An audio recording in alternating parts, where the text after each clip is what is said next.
Welcome to The Explainer. Today, we're diving into a philosophy that kicks off with a really simple question. What's your life's ultimate goal? Sounds straightforward, right? Well, the answer it comes up with could totally flip everything you think you know about society. All right, so let's jump right in with a little game our source material suggests we play. The question is simple.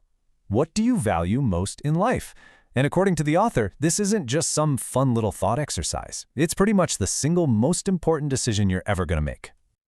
Okay, so here are the 8 factors we're talking about. I want you to take a second and really think about it. How would you rank these? Is money your number one? Or maybe it's goodness? Or is friendship at the very top of your list? The whole argument here is that this personal ranking, your own value system, is what sets the entire trajectory for the rest of your life. I mean, that's a pretty powerful claim, right? The idea that what you choose to value most becomes your destination. Think about it.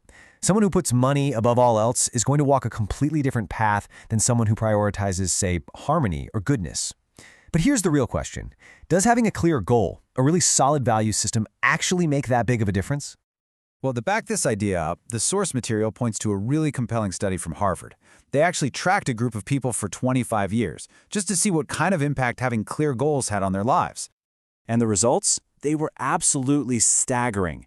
Get this, the 60% of people who just had vague goals, well, they ended up in the lower middle rungs of society. The 10% who had clear but short-term goals did a bit better. They became professionals.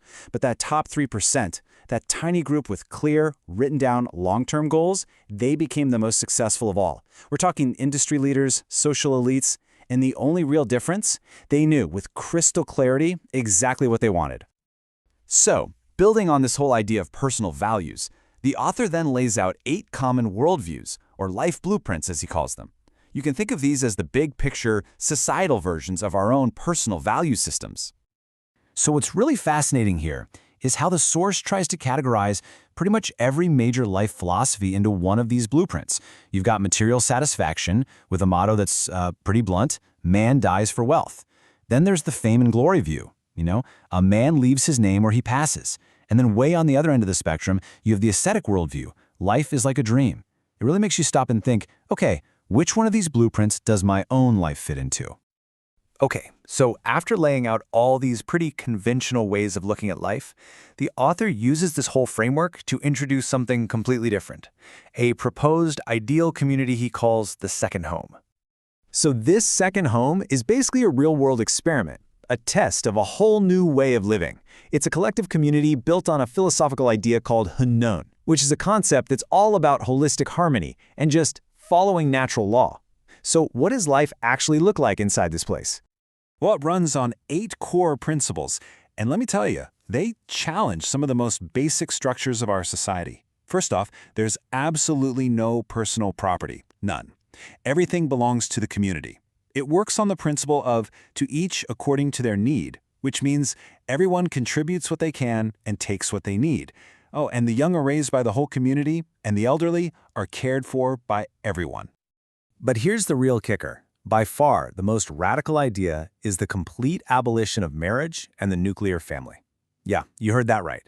The source argues that these institutions are the seedbed of selfishness, the root cause of so much of our suffering, greed, and conflict. So in the second home, they just don't exist. Which brings us to the crucial question, right? Why would anyone choose this life? Why would you give up property, marriage, and the traditional family? Well, the author makes a truly bold claim about the value of this lifestyle, and he frames it in a way we can all wrap our heads around. To make his case, he brings in Abraham Maslow's famous hierarchy of needs. Now, you probably remember this from a psych class somewhere. It's that pyramid that suggests we have to satisfy our basic needs first, food, safety, before we can move up to the higher goals like belonging, esteem, and finally, that top of the pyramid goal, self-actualization, which is all about reaching your absolute full potential. And this is where the core argument really clicks into place. The text draws a direct comparison between a billionaire in our conventional society and a member of the second home. Sure, the billionaire has their basic needs met, but they're living with the constant stress of keeping their wealth and status. Their esteem is fragile, it's based on external things. But for the second home member, all those basic needs are completely guaranteed by the community. Their esteem comes from being a valued part of a whole. And when you take away all those material worries, the primary goal of life becomes self-actualization. So, because this lifestyle is said to fulfill all 5 levels of Maslow's hierarchy, and do it more completely and securely than even a massive fortune could, the author comes to a pretty shocking conclusion. He says the value of being a member of this community is equivalent to having $100 million. It's a really provocative way to put a price tag on a life that's free from material anxiety. So, okay, how does this scale up? The final piece of this philosophy isn't just about this one little community. It builds into a total global vision. This isn't just about creating some isolated utopia. The community is run on a principle called Hundan management, and its central idea is a bit of a paradox.